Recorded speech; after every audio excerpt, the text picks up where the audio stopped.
Radiación estimulada es algo habitual en física, la propagación de luz, de radiación. Yo no lo había oído nunca en el contexto de radiación Hawking, pero no sé, Gastón, tú nos contarás. Acaba de salir ahora un preprint en el archive donde hablan justamente de esto, ¿no? Dice la primera medida de radiación de Hawking estimulada en agujeros Sí, negros. claro, sí, hay varios puntos acá bueno, primero para los oyentes que si quieren recordar un poco lo que es la radiación de Hawking y en particular qué es lo que radia un agujero negro, yo lo recomiendo en la entrada del blog de Francis de hace un año y medio, en el cual muestra ahí qué es lo que radia un agujero negro, qué tipo de partículas radia, eso depende del tamaño del agujero negro, porque hay una competencia entre el tamaño del astro que se va evaporando y va perdiendo tamaño, con la longitud de Compton de la partícula que emite. Bueno, ahí estaba muy bien explicado en la entrada de Francis, si quieren tener un resumen de eso. ¿Por qué? Porque primero tenemos que hacer una diferencia, distinguir entre lo que es la radiación de Hawking y lo que es esto de la radiación estimulada de Hawking, que son cosas distintas, ¿no? La radiación de Hawking es una radiación que nunca se observó porque es muy tenue, es una radiación irradia como una bombilla de luz de 10 a la menos 28 watts, o sea, una cosa muy, muy tenue, pero que los cálculos dicen, y son cálculos muy bien establecidos, no hay por qué dudar de ellos, usa herramientas de la teoría cuántica de campos y de la teoría de la relatividad general, que son teorías que conocemos bien y que creemos que valen para cuerpos macroscópicos como un astro.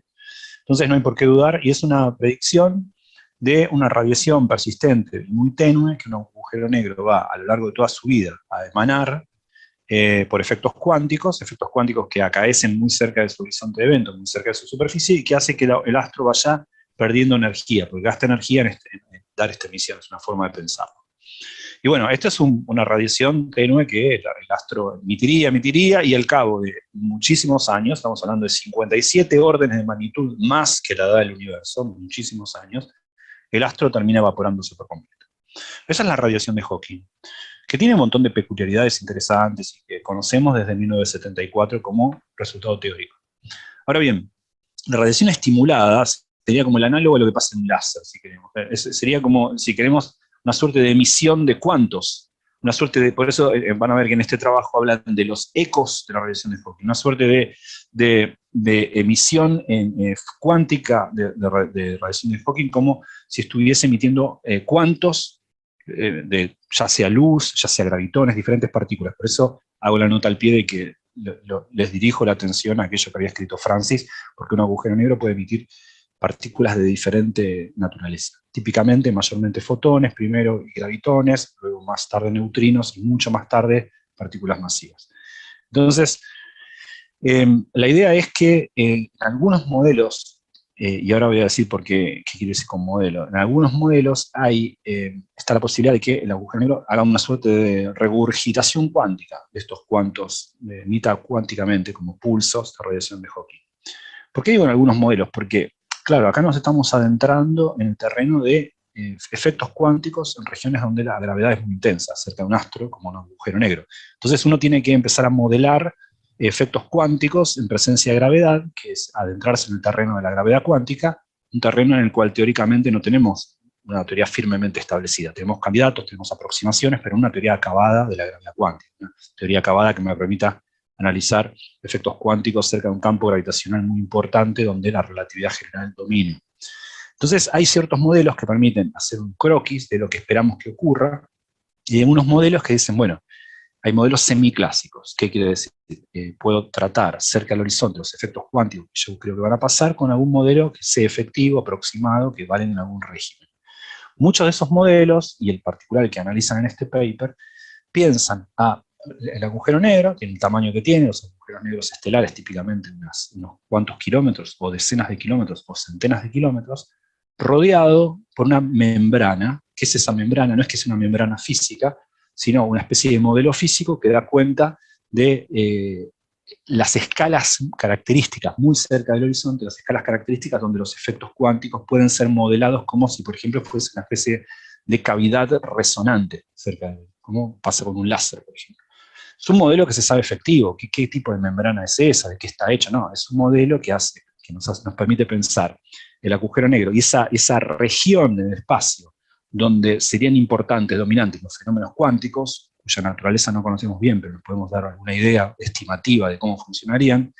Esa región cercana al horizonte se modela como si fuese una membrana que emula por ejemplo, esos reflectares que estarían dados en realidad por alguna suerte de potencial efectivo que dé cuenta de una cavidad resonante como ocurre en otros fenómenos cuánticos, como un láser que entendemos mejor.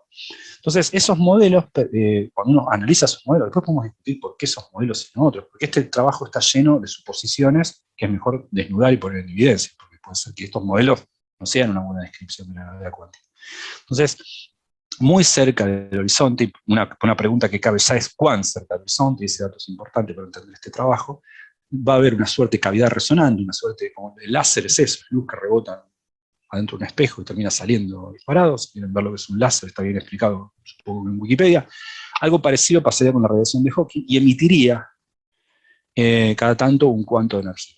Uno puede estimar por órdenes de magnitud cuál sería ese cuanto de energía. La energía de ese cuanto que saldría estaría dado por la temperatura de la radiación de Hawking multiplicada por la constante de Boltzmann. Es un resultado que es inversamente proporcional a la masa.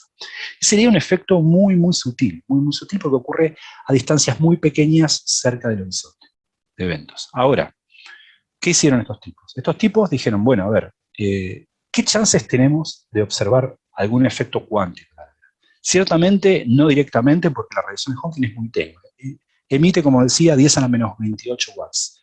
O si se quiere, es lo que emitiría como de luz un astro incandescente que está a 0,1 microkelvin de temperatura. Nada, absolutamente nada, es muy tenue. Entonces, directamente no lo vamos a observar, porque eso es observar algo que está más frío que el mismo universo. El mismo universo está a 2,7 Kelvin, esto está más frío que el universo. Es muy poco. Pero lo que podemos ver es ondas gravitacionales. Bueno, pero onda gravitacional no es ver la radiación de Hawking, no. Pero si uno hace un escrutinio muy preciso de cómo es la onda gravitacional, nos puede decir algo de cómo vibró, cómo quedó vibrando el astro, y entonces reconstruir en ese vibrar del astro cuál es su estructura en el horizonte. ¿Se entiende? Entonces, ¿cuáles son las chances más altas de ver esto? Pensemos cuál es la onda gravitacional más fuerte que hayamos observado. Esa es una que se observó, que se dio a conocer el septiembre del año pasado, el 2 de septiembre del 2021, pero que se observó el 21 de mayo de 2019. Recibe el nombre entonces de GW 190521, que fue observada por LIGO y por Es la Virgo. misma que comentamos el otro día, ¿no? Cuando hablábamos de... Exactamente, es una colisión de dos agujeros negros, uno de 85 masas solares y el otro de 66 masas solares, si no recuerdo mal, que colisionaron, formaron un astro de 142 masas solares, y el resto de la energía, 9 masas solares, se fue solo en vibración del espacio-tiempo. Son 9 veces la masa del Sol en masa convertidas en energía vibrando en el espacio-tiempo. Y formó un astro de 142 masas solares. Ese astro quedó oscilando. Los agujeros negros cuando se forman, que hacen blup, como una gota, quedan oscilando, pero exponencialmente decaen y relajan el brillo. Esas frecuencias características de ese oscilar de esa gota que se formó, este gran astro de 142 masas solares, se conocen, las frecuencias características de se conocen como modos cuasi normales, porque son como un modo normal, como una oscilación, pero van decayendo exponencialmente. Son modos cuasi normales. Ahora uno puede mirar con mucha precisión. La señal viene muy complicada, porque primero viene la señal del espiral. Luego el último espiral, eso va aumentando en frecuencia y en amplitud, y luego al final hay un sonido que tiene que ver con esta relajación del astro, ya se formó el astro, y hay un último ringtone de la colisión.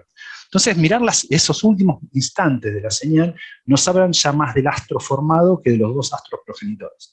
Entonces, pero es una señal muy, muy, muy difícil de ver. Cualquier señal gravitacional es muy difícil de ver, está llena de ruido, hay que sacarla de ahí con mucha precisión en la señal. Pero si uno puede hacerlo, y las chances más altas de hacerlo, uno las tiene con el efecto más ruidoso, que es el GW 190521, entonces de ahí uno puede escudriñar bien la señal y tratar de ver cómo vibró ese astro. ¿Era verdaderamente una gota líquida continua? ¿O podemos empezar a ver algún aspecto discreto de ese vibrar, como si no se tratase de una gota, sino de un gran teselado de pequeñas superficies y el área de un agujero negro está cuantizado? Esa idea de ver en la señal de ese último vibrar de las ondas gravitacionales aspectos ya discretos del horizonte de aquello que vibró, del agujero negro resultante, es incluso anterior, no solamente a este trabajo, sino anterior a haber detectado ese choque. Ya con los choques anteriores del LIGO, no eran masivos como este, recuerdo un paper de Valentino Foyt, Matt Clevan y Víctor Cardoso, de febrero del 2019, o sea, antes de la audición esa, que ya estudiaban la posibilidad de intentar ver si en la señal del ring down, del oscilar del agujero negro, ya no se podía ver algún aspecto discreto, discriminar entre si aquello que vivió era algo continuo o una bola discreta, ¿no? Acá usan esta idea y proponen este modelo de una membrana en el cual oscila, hay un cierto rebote y entonces cada tanto sale un cuanto de Hawking, con una suerte de eco de Hawking, analizan con mucha precisión la señal, hacen un ansatz particular acerca de qué esperar de los ecos de Hawking, ponen los datos del agujero negro, 142 masas solares, qué sé yo. En algún momento tienen que decir, como yo no sé cuál es la escala característica de la membrana, o sea, la escala característica, cuán lejos me tengo que ir del astro, para que los efectos cuánticos se hagan notorios, ponen que esa escala característica en el artículo lo llaman L sub QG, eso quiere decir la escala característica de quantum gravity, la escala característica en la cual los efectos de la gravedad cuántica van a ser importantes. No tienen idea de eso, uno tiene una teoría de gravedad cuántica. Entonces, y aparte, por otro lado, no quieren casarse con ninguna propuesta en particular, quieren hacer un análisis más fenomenológico que involucre todo, string theory o lo que vos quieras. Entonces, ellos consideran varios parámetros de eso, consideran el cociente, el número adimensional, que es cuán grande es esa escala de efectos cuánticos respecto a la escala característica de la relatividad general, que es la raíz cuadrada de la constante de Newton, que tiene unidades de longitud, y barren desde, que eso puede, ese cociente puede ir desde 10 a la menos 13 a 10 a la más 13, hacen un gran pantallazo esas escalas para ser un poco independiente del modelo. No es totalmente independiente del modelo porque siguen describiendo una membrana, solamente esa membrana puede estar más cerca del astro o más lejos del astro, y hacen un ansatz particular, y entonces con eso analizan la señal y se fijan si la señal no tiene evidencia de esta reverberancia de ecos. Calculan cuál es esta reverberancia de ecos, cada cuánto tiene que haber un plip adicional en la señal, encuentran que para los parámetros de este agujero negro tiene que haber un plip de una frecuencia de 50 Hz cada segundo, grosso modo, esto depende de los parámetros, grosso modo.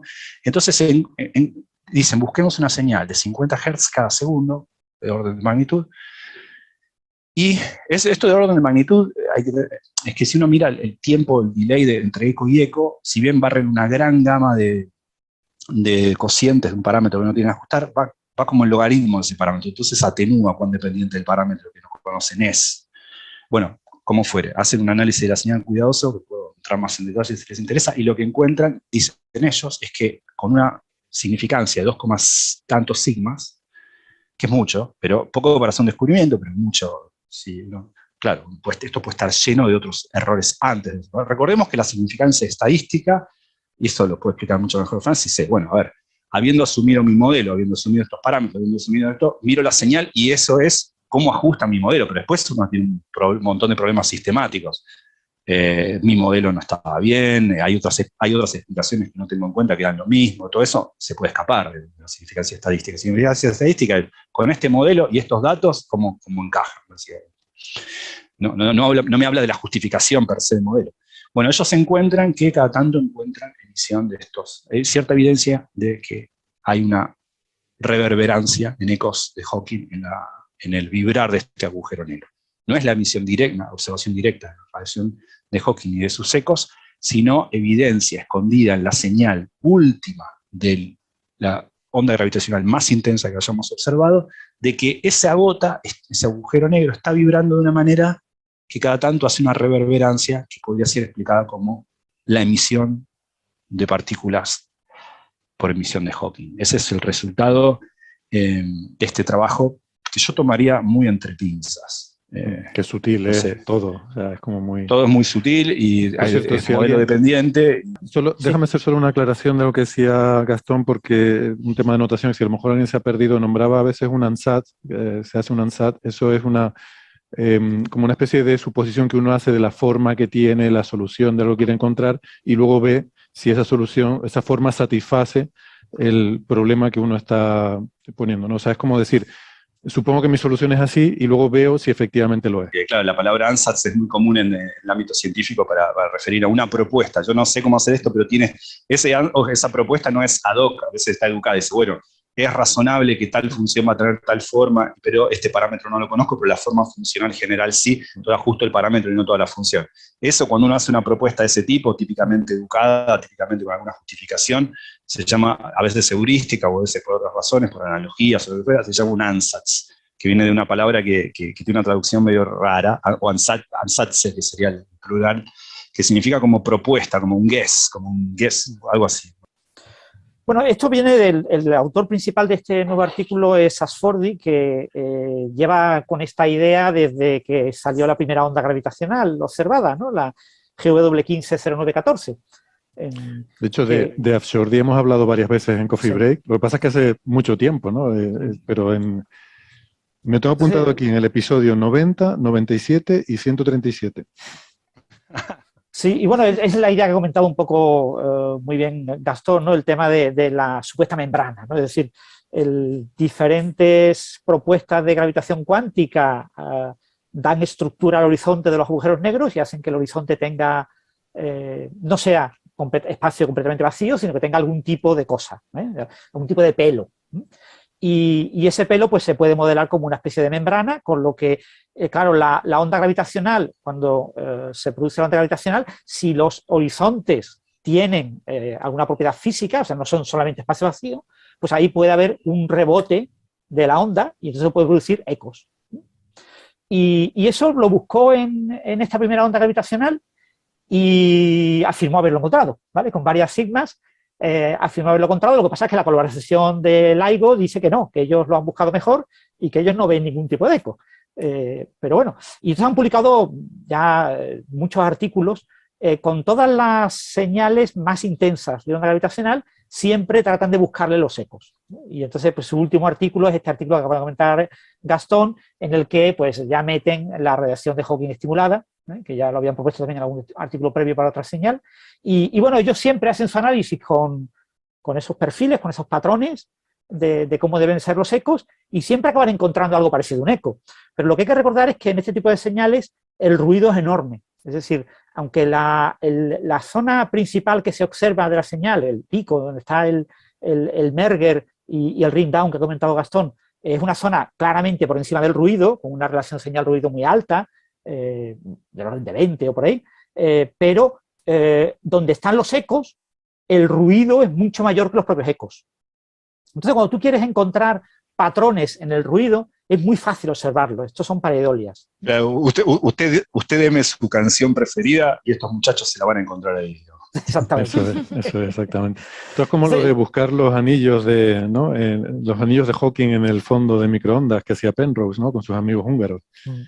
Entonces, aquí, si tú miras la señal de verdad, pues es que, pues sí, si tú claro, pones un patrón que tiene la señal principal y los dos ecos y buscas, a ver, ajustarlo a la señal y mueves un poquito los ecos a ver que se adapte a cualquier defectillo del ruido, como el ruido es más grande que los ecos, pues acaba dándote que sí, ¿no?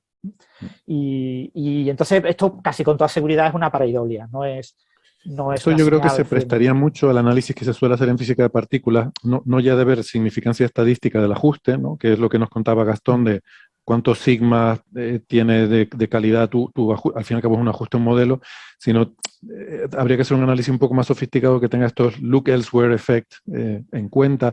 Esto que se hace habitualmente en física de partículas, que tú dices, si yo tengo muchas posibilidades de ajustar algo, tengo que tener en cuenta que eso, o sea, que no por el hecho de que encuentre un ajuste a algo, eso me da confianza en que lo que he supuesto es correcto, ¿no? Claro, eso se supone que lo hacen ellos, pero yo te digo, el look elsewhere effect es una cosa que tiene, es muy dependiente del contexto, es decir, muy dependiente de a qué lo apliques, ¿no? Entonces, en cada aplicación se entiende por este concepto estadístico una cosa diferente, ¿vale? Entonces, lo que suele ser preferido por los expertos en estadística es evitar el sesgo de confirmación haciendo todo el análisis de forma ciega. O sea, tú haces un análisis completamente ciego. Lo que pasa es que no en cualquier cosa tú puedes hacer un análisis completamente ciego, ¿no? Aquí, claro, un análisis ciego sería buscar esos ecos sin proponer un patrón para el eco. Pero claro, no sabemos hacerlo. No se sabe hacerlo, pues no se ven. Solo tengo ruido. Entonces, en el momento en que tú pones un patrón y tienes unos intervalos en los que debe de encontrarse esos ecos, ya ha sesgado completamente el análisis. Entonces, cualquier ruido que, por lo que sea, por mero ruido, por mera fluctuación estadística, se coloque, coincida con esos tiempos, lo que tú esperas los ecos, te incrementa los ecos, y esto es obviamente una cosa ficticia, ¿no? Pero yo digo, es muy difícil hacer un análisis de tipo eliminar el sesgo de que yo sé dónde está la señal. Es muy difícil de eliminarlo en muchos análisis. A lo mejor aquí procedería más a hacer un análisis bayesiano en el que haces muchos modelos con la hipótesis nula, con diferentes... Estos investigadores son expertos en análisis bayesiano, siempre hacen análisis bayesiano, ¿eh?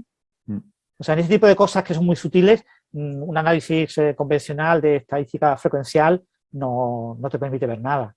O sea, nadie te deja publicar. Entonces, para publicar esto tienes que hacer un análisis bayesiano riguroso con un software especializado, pero aún así todo es ficticio. ¿Vale? O sea, hacer un análisis bayesiano lo único que significa es que utilizas una técnica estadística muy concreta, que tiene unas aplicaciones muy concretas y que está sujeta a todos y cada uno de los sesgos de cualquier otra técnica estadística. Es decir, no lo había visto, sí que lo hacen, sí. Claro, sí, lo dicen en el artículo. Sí. Pero yo no creería en este trabajo así como digo, no quiere decir que la radiación de Hawking existe y habrá efecto de gravedad cuántica. Ahora, no creo que, o sea, yo tendría mucha cautela. Ya, de vuelta, ¿quién soy yo para decir esto? Pero tendría mucha cautela, no lo tomaría, porque a veces uno comenta las noticias y las pone en pie de igualdad, y uno comete el error a veces por una cuestión de tiempo, de Twitter, muy breve, de no poder enfatizar cuáles uno tiene que tomar, como, bueno, no, descubrir un nuevo planeta, hasta ahí el planeta. O sea, creo, o hay otros planetas, digo, todo es provisional, o sea, uno puede dar de vuelta si es cierto, pero hay diferentes niveles, ¿no? Diferentes niveles. Si se vio microlens en un agujero negro o un planeta orbitando algo, es de un nivel distinto, esas cosas hoy en día, con lo que conocemos de esto, es mucho más confiable que algo tan especulativo como mirar los ecos de radiación de Hawking estimulada, mirando, como bien dice Francis, en una señal que tiene mucho más ruido que lo que se pretende ver, con modelos que son muy ad hoc, con efectos que son hiper sutiles y encima muy modelo dependiente, ¿no? Entonces, pongamos esto como en una especie de lugar distinto. ¿No? De vuelta, esto está en el medio. No es ni observar exoplanetas que podemos confiar más, ni creer en que Uma era una nave espacial, ¿no? Esto está en el medio. Tampoco es eso. Pero digamos, tomémoslo muy entre pinzas. Sí. No, pero esto lo bueno es que otra gente podrá hacerlo, y no solo con esta onda, sino otras que se descubran, ¿no? O sea, que esto es algo claro, y eso decía Francis, la misma colaboración, LIGO, por supuesto, interesadísima en saber qué es lo que está dando su propia señal, y ellos mismos chequean ese tipo de cosas, ¿no? Claro. Este es un artículo de 3 autores, y el autor principal que decía Francis es el último, el tercero, Niayesh Afshordi, que es del Instituto Perimeter de Canadá. Y hace unos años, que creo que fue la razón por la que empezamos a hablar de él en Coffee Break, salió mucho en los medios de comunicación por una teoría de cosmología alternativa. Había propuesto un artículo con Magüello, ¿cómo se llamaba? Tengo por aquí, bueno, no sé, un investigador brasileño también, si no recuerdo mal, Magüello, además muy conocido en temas de cosmología, que habían propuesto uno de estos modelos de velocidad de la luz variable, ¿no? En el cual, pues al principio del universo la velocidad de la luz era mucho mayor de lo que es ahora, y bueno, la verdad es que no me acuerdo muy bien de qué era lo que explicaban o lo que dejaban de explicar. Creo que sustituían la inflación por un modelo en el cual simplemente la velocidad de la luz era mucho más rápida en el universo primigenio. Algo así era la historia. Y nada, que yo tuvo mucha repercusión en medios de comunicación, y por eso empezamos a hablar de ese tema, ¿no? Es un tipo curioso. Tiene una cuenta de Twitter en la que, bueno, habla de sus investigaciones y tal, y últimamente habla mucho de la pandemia, ¿no? Entonces, a Francis le encantará, porque le encanta esto de físicos que se ponen a hacer epidemiología, pues es de estos. Uy.